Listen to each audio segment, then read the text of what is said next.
This morning, I want you to think about someone that you know who's generous. Who do you know that's generous? You don't have to yell their name out. In fact, I prefer you didn't. But who do you know that's a generous person? Now, there's different kinds of generosity. There's people who are generous with their time. There's people who are generous with their talents. I mean, they teach guitar or they teach mechanics or other things for other people. There are people that are generous with their expertise. They take their profession, and even though they get paid for it, they see someone in need, and so they give to that. And of course, there are people that are generous with money. But what are their attributes? What attributes do people have who are generous? Well, at first, and I think we can all agree on this, is that they give. I mean, it's hard to be a generous person if you don't give, regardless of what that is, right? Matthew 5:38-42 says this, "You have heard that it was said, an eye for an eye and a tooth for a tooth, but I tell you, do not resist an evil person. If anyone slaps you on the right cheek, turn to them the other cheek also. If anyone wants to sue you and take your shirt, hand over your coat as well. If anyone forces you to go 1 mile, go with them 2 miles. Give to the one who asks you, and do not turn away from the one who wants to borrow from you." He's saying give. Whatever your generous spirit is, give. I think that generous people also think of others above themselves. They tend to think of others first, themselves second. Matthew 7:12 says this, "So in everything, do to the other what you would have them do to you. For this sums up the law and the prophets." That we would think of other people before ourselves. It's hard to do. Another attribute is that they're unselfish. Philippians 2:3 says this, "Do nothing out of selfish ambition or vain conceit. Rather, in humility, value others above yourselves." And finally, I think we would find, for the most part, that generous people are happy. Now, they're not giggly happy all the time. They have their down days and all those things, but generally, they're happy people. Because, there's many scriptures to back that up, but my favorite is Ecclesiastes 5:19. "Moreover, when God gives someone wealth and possessions and the ability to enjoy them, to accept their lot in life and be happy in their toil, this is a gift from God." It's a gift from God. So what's the definition of generous? It is showing a readiness to give more of something, as money or time, than is strictly necessary or expected. I think that's pretty good. Definition of a generous person: unselfish, free from meanness or smallness of mind or character. So, as we're thinking about that generous person that you originally thought of, do they meet those roles? What does God say? Proverbs 14:31 says this, "Whoever oppresses a poor man insults his maker, but he who is generous to the needy honors him." And Acts 2:46 says this, "And day by day they attended the temple together, and breaking bread in their homes, they received their food with glad and generous hearts." Generosity. Now, I know most of you here, many of you, I would consider that very generous person. But my person I look to for generosity is Jesus. He fulfilled all those attributes, but he did one I couldn't do, and that's he died for me, for the forgiveness of my sins. Today we're going to begin a short series on generosity. Now, it's interesting to me that whenever I preach on this subject, I get nervous. I get a little bit nervous. And the other part of that is when I do this, I think many of you get nervous too. I could be wrong. Why is that, do you think? Why is that? Well, I think we're going to look at that a little bit. Now, I'm a numbers guy. Sorry. Is this how I'm wired? So let's look at a few numbers. There are over 2,000 references in the Bible regarding money and giving. Was that a lot, Mike? I think so.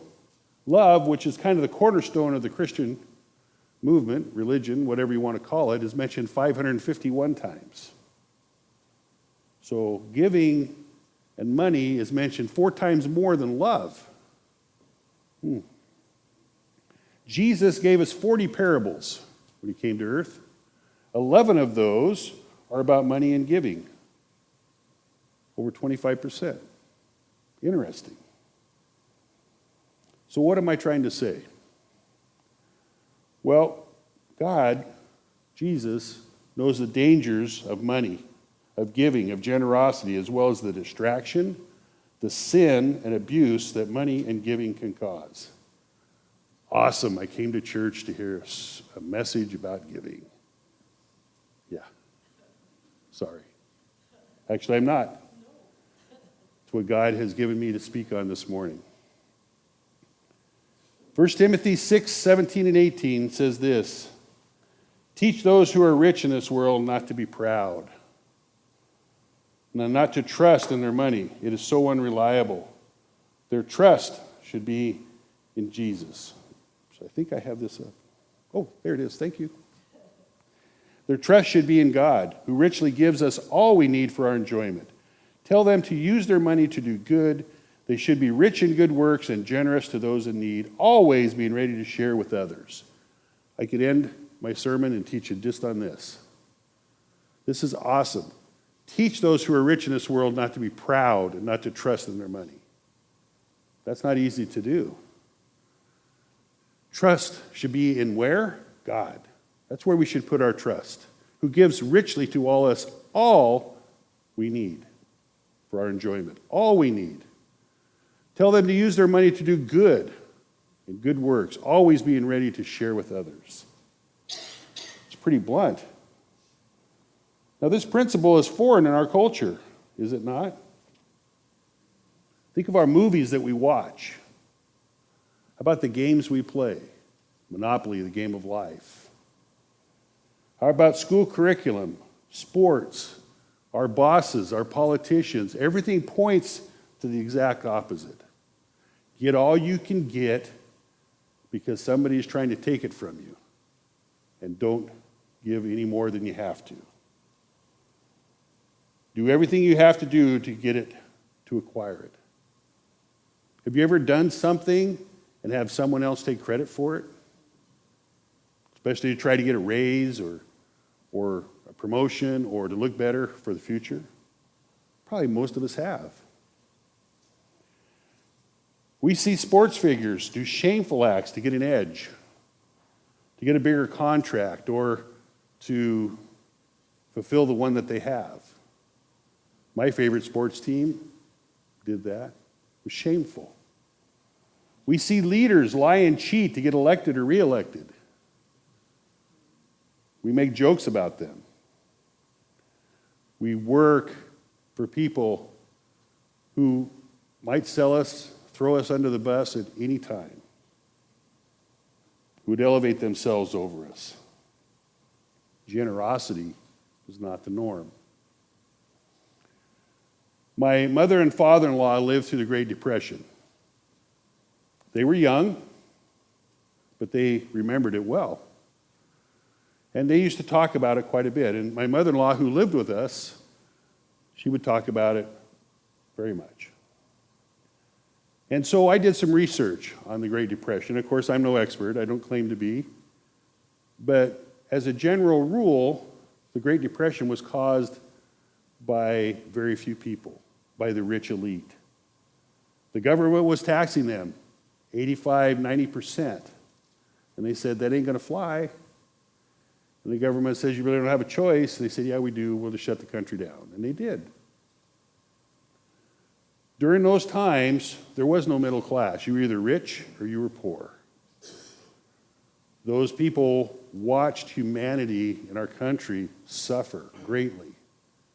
Why? Because they didn't want to pay taxes. Because they wanted to be rich. Now that's a very broad stroke, but it's still very unfortunately true. God basically says, hey, This is paraphrasing. This is the Glenn version. Everything you have is mine. I give you the talent to make money. I give you the time to make money. I give you the wisdom and how to spend it.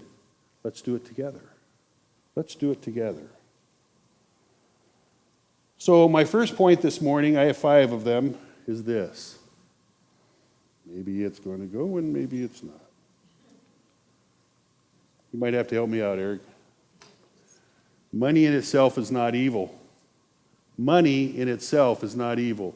Obviously, we're going to have some electronic challenges this morning. Just bear with me. I can roll with anything. Money in itself is not evil. Cars in themselves are not evil. How we drive them can be. Guns in themselves are not evil. How we use them certainly can be. Money is no different.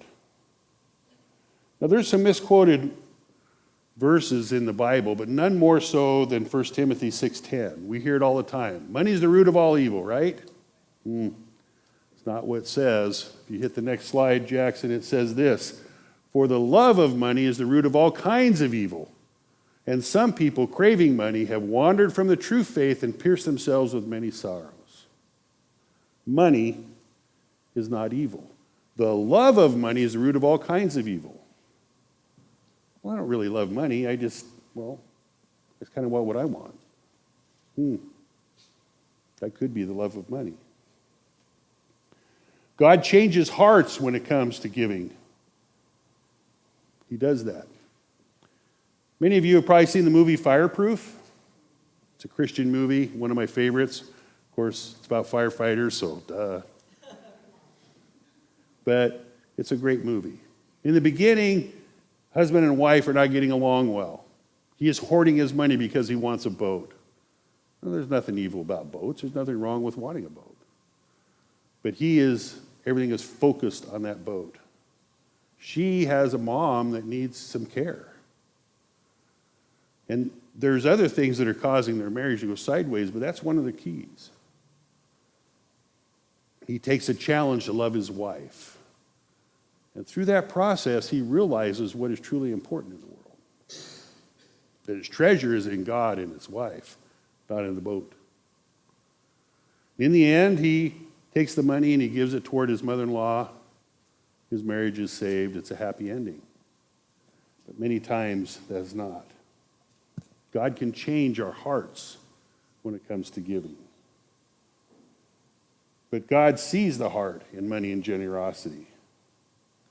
In Mark 12, 41 through 44, Jesus says this. You can go ahead and hit that, Jackson. And he sat down opposite, he being Jesus, sat down opposite the treasury and watched the people putting money into the offering box. Many rich people put in large sums. And a poor widow came and put in 2 small copper coins, which make a penny. And he called his disciples to him, and he said to them, truly I say to you. Now remember, when Jesus says truly, it's, hey, pay attention. When he says truly, truly, it's like, really, pay attention. Truly I say to you, this poor widow has put in more than all those who are contributing to the offering box. For they all contributed out of their abundance, but she gave out of her poverty, has put in everything she had, all that she had to live. It wasn't about the amount. It had nothing to do with the amount. It had to do with the heart. What God was telling her to do. She put in all she had. We need to give out of conviction, not excess. If we wait until we can afford to give, we never will. If we wait till we can afford to give, we never will. Because there will always be a distraction that will keep us going. Luke 6:44-46 says this, for each tree is known by its own fruit. For figs are not gathered by thorn bushes, or the grapes picked from a bramble bush. The good person out of the good treasure of his heart produces good, and the evil person out of the evil treasure produces evil. For out of the abundance of the heart, his mouth speaks. We're known by our fruits, our heart, our motives. That's what makes money evil, not money in itself. Now you hear all the time the term tithe, tithing. What is tithing? Tithing is 10%. That's what's defined in many places, in the Old Testament and New. Or by definition, 1/10 of annual produce or earnings for the support of the church and clergy. It's simple. Again, I'm a numbers guy, so simple math. I make $1,000, I give 100. Maybe one of you makes $100,000, you owe 10,000. There's someone in here that has the possibility of making 10 million. Really. You guys are supposed to laugh at that, come on. Anyway, somebody could make 10 million, they owe $1 million. It's simple math. It's simple math. That's how a tithe works. But what is unique about that, and that's the next slide, Jackson, it's not equal giving, but it's equal sacrifice. It's not equal giving, it's equal sacrifice. You see, that's what is so beautiful about tithing. That is what's so beautiful about how God works. It's equal sacrifice. Now, some might say, it's a whole lot harder for the person making 1,000 to give 100 than it is for the millionaire to give 1,000,000. Well, if you ask that millionaire, they're going to argue with you about that. But the concept is the same. Imagine if our government used this same technique. Now, I don't usually get up here and talk politics, but imagine if instead of tax law this deep, everybody simply gave 10%. We would have more money than we knew what to do with. And the people who were struggling, who were giving that $100, would have more help than they ever had before. I'm convinced of that. Because it's God's principle. And God's principles are always right on.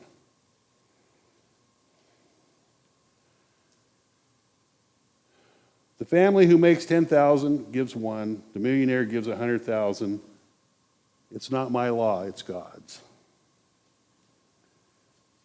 Malachi 3:6 is really the basis for what we're talking about here. When we're talking about tithing, I always go to Malachi because it's so blunt. And it says this, "For I, the Lord, do not change. Therefore you, O children of Jacob, are not consumed. From the days of your fathers you have turned aside from my statutes and have not kept them. Return to me and I will return to you, says the Lord of hosts. But you say, how shall we return? Will man rob God, yet you are robbing me? But you say, how have we robbed you? In your tithes and contributions you are cursed with a curse, for you are robbing me, the whole nation of you. Bring the full tithe into the storehouse, that there may be food in my house, and thereby put me to the test, says the Lord of hosts, if I will not open the windows of heaven for you and pour down so much blessings until there is no more need." Same concept I just said. There is no more need when we do that. There is no more need. He says, test me. Nowhere else in Scripture does it say test me. In fact, many places in Scripture it says, you shall not test the Lord your God. And he says here, test me. See if I won't bless you. See if together we can't do more with 90 than you can do with 100. See if that won't work. Do we trust in this principle? It's a tough principle to trust in. Let me tell you, it's not easy. We have seen it so many times. Many of you are going through it right now. We're saying, man, I hope the Lord really does follow through with this soon, because we're kind of hurting. And I can see the blessing. It's right around the corner. It's coming.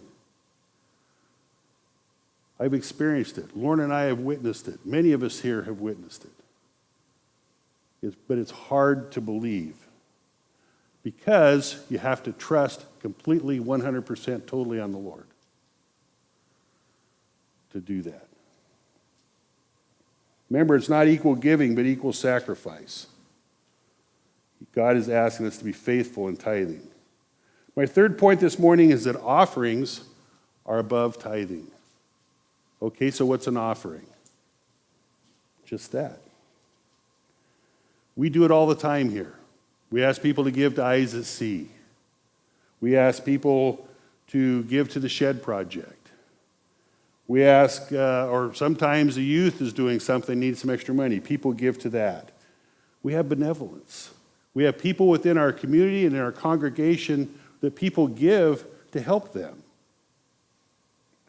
We have people come before our missions team and say, hey, there's a hurting family over here that needs an electric bill paid or whatever, and we do that. We see a need and we meet it. Thanksgiving boxes, clothing, giving to a stranger on the street corner. You say, but there's so many, how do you know which one? You listen to your Holy Spirit. Listen to the Spirit inside you. If they say give, give. Oh, but they're just going to buy beer and cigarette. Not our problem. The Holy Spirit says give, give. Offerings are not required. But many times offerings make the biggest difference in someone's life. They make the biggest difference in someone's life. We're just like, wow, I cannot believe that God blessed me like this. Believe it. As I said, we have people come to our missions team all the time. Hey, we know about this family, or they need their electric bill paid, or we pray about it, and then we act upon it. My fourth point this morning, seems like I'm cooking along, I am, because I got a big fifth point, is this isn't an old concept, or isn't this an old concept? I was asked that question not too long back. Well, isn't this Old Testament thinking? I mean, we really do this today? Yeah, we do. Yes, it was established a long time ago, but it's still relevant today. While many things change, they also stay the same. So back in 1972, in fact, August of 1972, my birthday, I got my driver's license. And I was off. Gas was 35 cents a gallon. Many of you remember those days. 35 cents a gallon. We bought our gas at the gas station at 162nd and Stark. Val Shaw, that was the owner. His son, Val Jr., was my age. That's where we bought our gas. We were very loyal. Most people were back then. You pulled in there, and the bell rang, and out come Val, and while he's filling you up, you got your windshield washed. Your headlights, if they were dirty, your oil checked. Maybe even a little air in a tire. And if you talk to Val, and unfortunately I had the opportunity to, he had a shop, he had a lift, he could do brakes, maybe change the oil or whatever. But he would tell you, that's not where I make my money. I make my money on gas, pumping gas. And back then, Portland would have gas wars. That's where gas stations would have a little war. So one would drop to 34, the next one dropped to 33. It didn't make the news. And people from all over the city would come to get their gas there.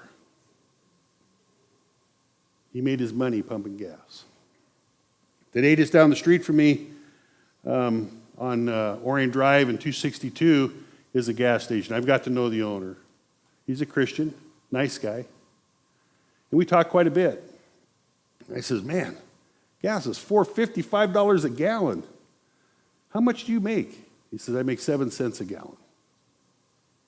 Now, I'm thinking that maybe my leg is being pulled here. And I says, seriously? And he says, yep. He says, so the company I lease from will only allow me to make 7 cents a gallon. Plus, it's an Oregon state law. So I go home, look it up. Sure enough. State of Oregon will only allow a retailer to make between 5 and 15 cents a gallon. Now there's a lot of taxes. I'm thinking, well, there's got to be like $3 in taxes. No, about 85 cents in state and federal taxes. So that means somebody else is making a lot of money because it's not this guy. He says, I gotta hire a guy, $15 an hour. I got to pump a lot of gas to break even. I says, then where do you make your money? How do you stay in business? That store there. I need to get people to get out of their car and go in that store and buy something. Back in 1972, we made our money on gas. 2023, we make our money in the store. Things change, they stay the same. The same being is that they still need to do whatever they need to do to stay in business.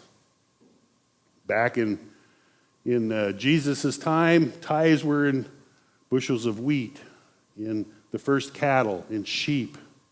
Today, it's money. We don't, I mean, if you guys bring, a bale of hay in for your tithe, I don't know what Joel and I are going to do with it. Seriously. But the point being is that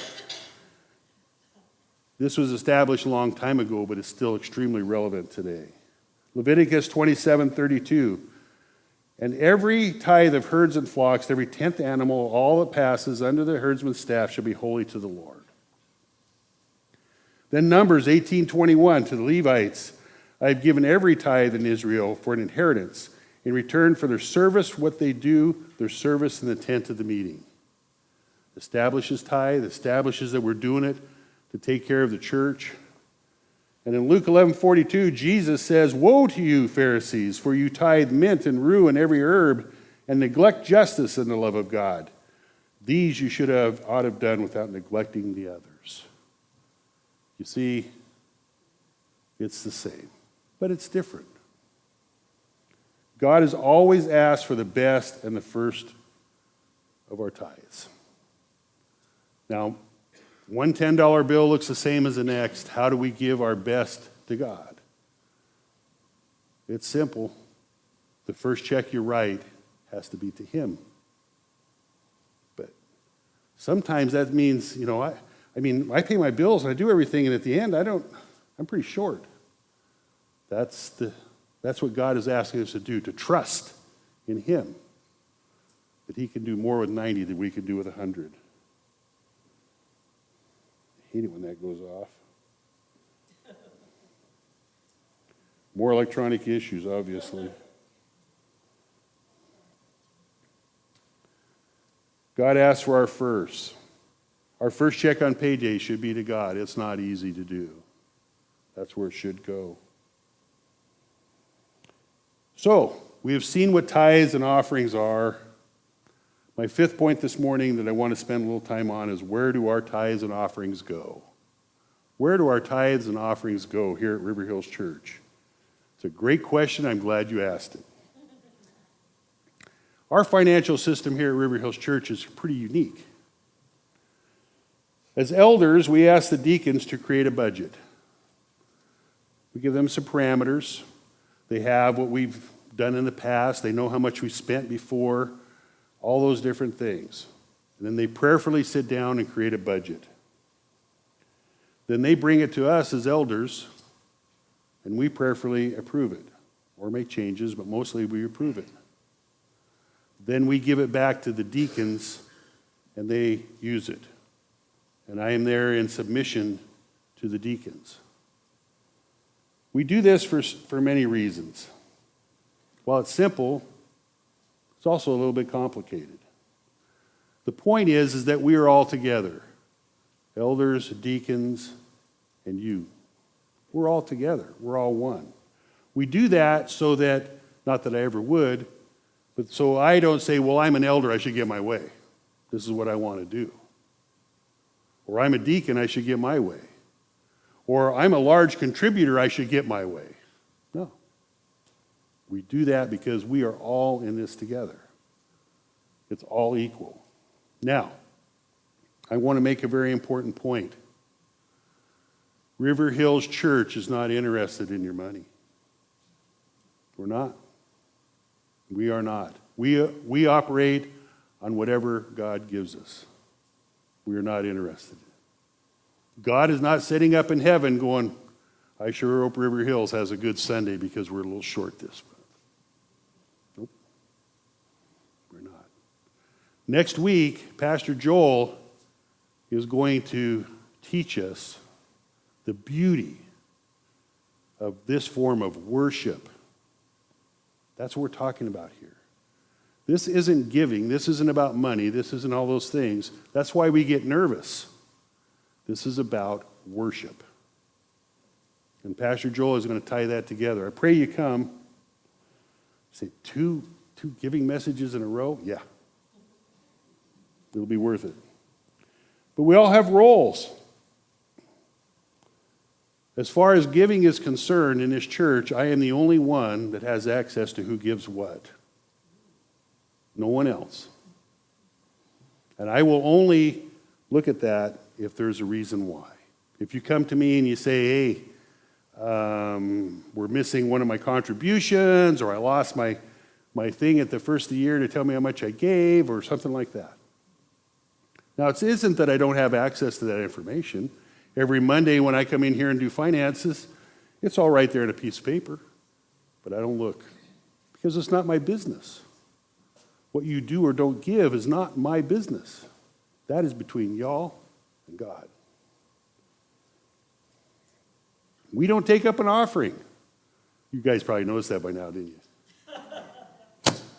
We have an offering box in the back of the church. It's just back there. Most of y'all give online now, but it's just back there, and we do that on purpose. I had a friend that I'd been witnessing to for years and years, and I used to pour concrete with him on the side. And I went to a job, and he says, Mike, I went to church last Sunday. I says, awesome. He says, yeah, they took up 3 offerings. Oh, that's all they want is my money. Now, I don't know what happened. Maybe they had a special thing that they were taking an offering up for, and another special thing, and then, I don't know. But for him, it was a roadblock between him and God. And so we talked about it as a leadership team, and we said, yeah, I can see that. And so that's why you don't hear. We don't talk about what was given last week or what we need next. We just have a box in the back, and we let God do that. Have you ever noticed on your taxes there's 4 W-2s? There's state, federal, yours, and then a 4th one? Well, that 4th one is for a major denomination who requires their members to turn in their W-2 so it matches what they gave. We're not doing that, ever, because it's between you and God. We own this beautiful building. We own that porous parking lot that's out front. We own that. God has blessed us with this without a mortgage. So we have the ability to simply do what God asks us to do. And the last thing before I get into some numbers is the budget is available to anyone who asks. Come see me. You can see where our money goes. You have every right to. So if you want to know that, come see me. So, for you people that love numbers, I'm going to give you some. For those of you that don't, I'm sorry. I'll try not to lose you. Our budget is $203,400 for the year. A little church like this, $200,000 budget? Yeah, it is. That comes out to about $16,950 a month, or $3,912 a week. That's a lot of money. It is. Our budgeted income is $205,300, which comes out to about $3,948. Why is it different? Well, we don't expect, I mean, it'd be nice if they did, but we don't necessarily expect that our budgets just get close. Because we don't do them like a corporation. We do them through prayer and petition and all those things. It's not a fast process where we just come up with something. Many churches don't budget at all. They say, well, we don't know what's coming in, so how can we figure out what's going out? Well, can every business do that? Can't we do that at home? I don't know, I might get a raise, I might not. We budget. Now, this covers all ministries, missions, benevolence, building rental, ministries within the church. Out of that, $165,000 is tithing. That's what we budgeted this year. That comes up to $3,173 per week. Now, we have a lot of expenses. We have payroll, we have taxes, we have utilities. Our water bill is $900 every 2 months, $450 a month. We use about $17 worth of water during that time. The rest is for our porous parking lot, for water runoff, for other things that the Water Bureau has added. $3,100 per week. Now, if we have 50 families who call our church home, and I think that's not far-fetched, we would have to have each family give on average $64 per week to make our budget. Seriously? Yeah. That's all it takes to meet our budget. Now, my understanding is that the average American drinks 3.7 cups of coffee a day. I checked with our local expert. She's not here today. She's teaching. And she said that is pretty true. They buy on average 1 cup of coffee a day, or about $30 a week. So a husband and wife would spend about $60 a week on coffee. So for a coffee budget, we could run our church. Now, I don't want to lose you all in a whole bunch of numbers, but for a coffee budget, we run our church. But that's not what this message is about, is it? This is about Jesus and trusting Him. And trusting Him. Imagine, because I don't think too many of us live on $640 a week. Imagine if we had more money coming in. Because I'll be honest with you, there are times when we're woefully short of that $3,100 a week. There's times when we are far above it. That's the nature of God's kingdom. But what would we do if we had more? Well, let's talk about a little bit about what we do with what we do have. We tie directly to missions. So when we get that $3,000 a week tithe, we tithe $300 of that directly to missions. We use that money in different ways, through benevolence, through outreach. The block party that we had last week was nearly $1,000 for all things considered. I guarantee you, we went to a car show right by our house and had a hamburger there yesterday. Jason, we smoked it. Their hamburgers weren't near as good as ours. That money was all paid out of what we tithe. We wanted our neighbors to come. We wanted people to be blessed, not because we wanted anything from them, other than to show them the love of Jesus. That's what we did it for. In 2020, we were within a couple of $100 of our budget, a year when many churches struggled, many more even closing their doors.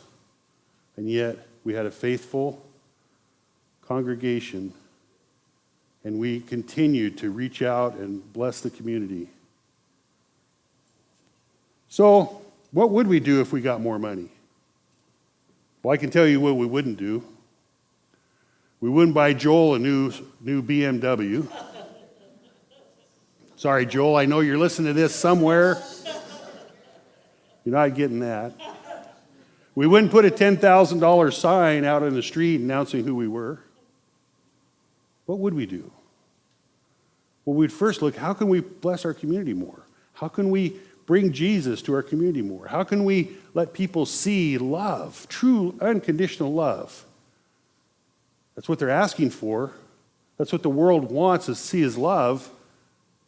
And that's what the Christian faith is about. So how can we do that?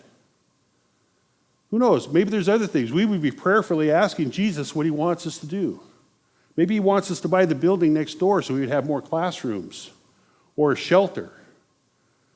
Maybe put air conditioning in so that the people on the other side of those doors are as comfortable as we are.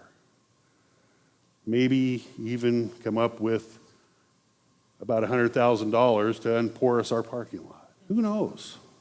That's not the point. We're not looking for what we can do or can't do.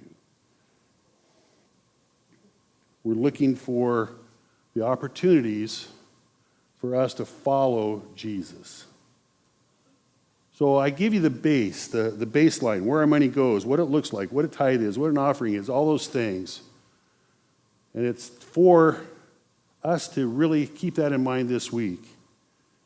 as next week, Pastor Joel will connect those dots and really show us that heart of worship that we just sang about. That heart of worship, because that's what this is. Matthew 6:24 says this, "No one can serve two masters, for either he will hate the one and love the other, or he will be devoted to one and despise the other. You cannot serve God and money." Can't be done. Money is not evil, and God is asking us to trust him with it. That's really the bottom line. A relationship with Jesus is far more profitable than wealth. Let's close with this. Proverbs 15:16 says this, "Better a little with the fear of the Lord than great wealth with turmoil."